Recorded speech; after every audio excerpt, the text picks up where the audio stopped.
जब मैं 8वीं कक्षा में थी तो एक प्रतियोगिता में मैंने तृतीय स्थान हासिल किया और उस दौरान मुझे उपखंड अधिकारी से सम्मानित होने का मौका मिला। जब उपखंड अधिकारी की गाड़ी हमारे स्कूल के प्रांगण में आई तो उस गाड़ी पर लगी बत्ती को देखकर मेरा बाल मन सम्मोहित हुआ था।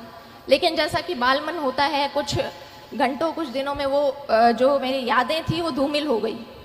उसके पश्चात 10वीं कक्षा में फिर से मुझे मौका मिला जब मैं जिला कलेक्टर महोदय के द्वारा सम्मानित हुई। उस वक्त मैंने तय किया कि इस पद में, इस पोस्ट में कुछ तो है कि इसका इतना मान और इतना सम्मान होता है। लेकिन फिर वही चीज़ें हुई कि मैं उन चीज़ों को भूल गई। 10वीं परीक्षा के बाद जब ऐच्छिक विषय चयन का प्रश्न खड़ा होता है, उस वक्त मेरी कुछ सहेलियों ने कहा कि हम तो मैथमेटिक्स साइंस लेंगे और इंजीनियरिंग करेंगे। उनकी बातें सुनकर मैं भी अपने घर गई और पारिवारिक मंच से मैंने भी ऐलान कर दिया कि मुझे इंजीनियर बनना है। उस वक्त बहुत सारे प्रश्न आए कि लड़की इंजीनियरिंग करके क्या करेगी, लड़की को इंजीनियरिंग करवाने का क्या फ़ायदा है।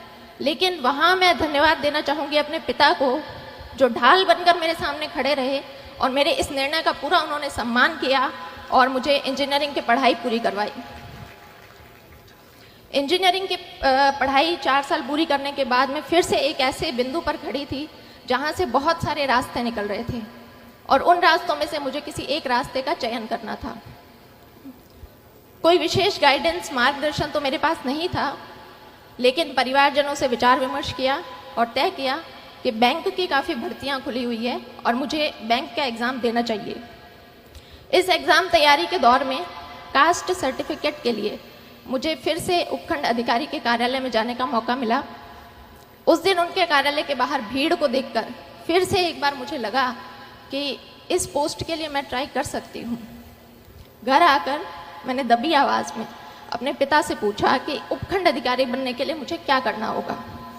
और उस वक्त ये प्रश्न पूछते वक्त मेरे पिता की आंखों में जो चमक थी, वो चमक मेरे लिए मोटिवेशन बनी।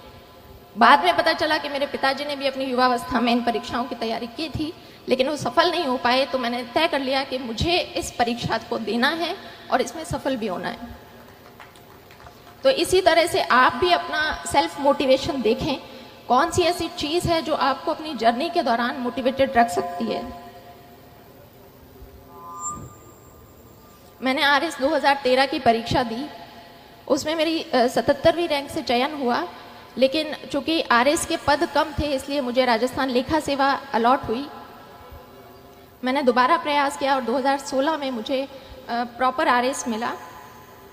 तो आज जब ये बच्चे किसी परीक्षा की तैयारी करने के लिए आए हैं, तो एक पैटर्न होता है कि हमारा एक समूह बनता है, हमारा एक ग्रुप बनता है।